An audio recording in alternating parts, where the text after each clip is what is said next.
এই সিরিঞ্জ দিয়া আরো আছে ফ্রিজের ভিতরে আরো আছে প্রেসক্রিপশন বিক্রি করবে না এটা ড্রাফট দাও তুমি এদিকে ইনসুলিন সিরিঞ্জ এই অবস্থায় ড্রাফট দাও বুঝুনি এখন আমরা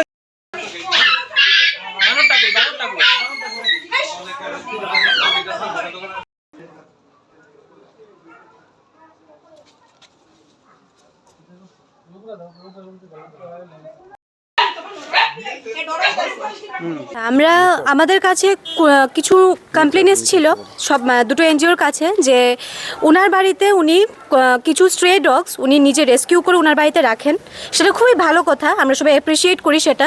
কিন্তু আমরা আজ এআরডিডি ডিপার্টমেন্টের সাথে এই দুটো এনজিও এসে ওনার বাড়িতে পসম এনজিও অ্যান্ড ক্যানাইন এনজিও এসে আমরা ওয়াইল্ড লাইফ ফাউন্ডেশনের সাথে এসে আমরা দেখলাম যে ওনার বাড়িতে কুকুরগুলো খুবই খারাপ, খুবই আনহাইজেনিকভাবে রাখা। কুকুর আছে, বেড়াল আছে, একটা বানরও আছে যেটা ওয়াইল্ড লাইফ প্রোটেকশনের আন্ডারে পড়ে। উনি এটা এইভাবে ইলিগালি রাখতে পারেন না। ওনার সাথে ওনার ফ্রিজের মধ্যে মেডিসিনগুলিও রাখা, সেটা খুবই খারাপভাবে রাখে, এদিকে সেদিকে সিরিঞ্জগুলো ফালানো। তো আমরা সেটাই এখন ওনার সাথে কথাবার্তা বলে এখন এটাকে সলভ করার ট্রাই করছি। সেটা যে এই বানরটা রেখেছেন একটু ডোমেস্টিকভাবে বানর পালা যায় না। ফরেস্টে এটা আপনার যে শিডিউলে পড়ে অ্যাকচুয়ালি এটা আপনার ফরেস্টেরই দিতে হ্যান্ড ওভার করতে লাগে। বানর আমরা রেস্কিউ করলেও এটা ফরেস্টেরই আমরা দিতে পারি, বাট উনি এটাকে অনেক দিন ধরে এখানে রাখছেন। ওনার কাজ ছিল এটা ফরেস্টে হ্যান্ড ওভার করা, উনি করেননি। তো এটা ফরেস্টের ডিপার্টমেন্ট ওনার এগেনস্টে কিছু একটা পদক্ষেপ নিতে পারে। আর আপনারা এনজিও ওনার বিরুদ্ধে কি ব্যবস্থা? দেখুন, আমাদের কাছে যখন কমপ্লেন এসছে, যখন আমরা এনিম্যাল ওয়েলফেয়ার বোর্ড থেকে এসেছি, তো এনজিও তখন কমপ্লেন করছে আনহাইজেনিক কন্ডিশনে এরকমভাবে রাখতে পারেন, বাট সুস্থ অবস্থায় সুস্থ পরিবেশে।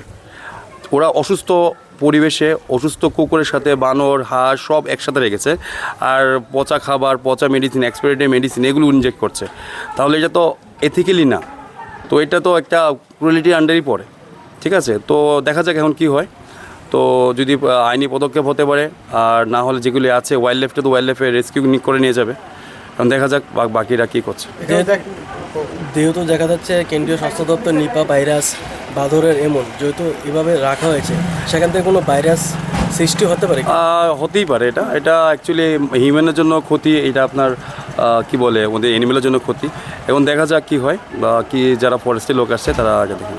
বাড়িতে দেখা গিয়েছে যে মৃত অবস্থা অনেকগুলি পশু পড়ে গিয়েছে। হ্যাঁ, উনার মালিকের কি মানে উনি বলছেন যে ট্রিটমেন্ট করতে গিয়েছিলেন, তখন নাকি এটা মানে আপনার ডাম্পিং করতে পারেনি বা এটা কিছু মানে করতে পারেনি, এই জন্য রেখেছে। বাট এটাও রাখা যায় না এরকমভাবে। আপনাদের কি কাজেও কি বাধা দেওয়া হয়েছে? হ্যাঁ, কাজে আপনার অনেক কাজে বাধা দেওয়া হয়েছে। আমরা যখন ডকুমেন্টেশন আমরা শো করেছি যে আমাদের কাছে কমপ্লেন এসছে, তো অ্যানিম্যাল ওয়েলফেয়ার বোর্ডের কাছে যখন কমপ্লেন এসে তবু না উনি জিতে দেবেন না, তারপর পুলিশ প্রশাসন এসে আমাদের হেল্প করেছে।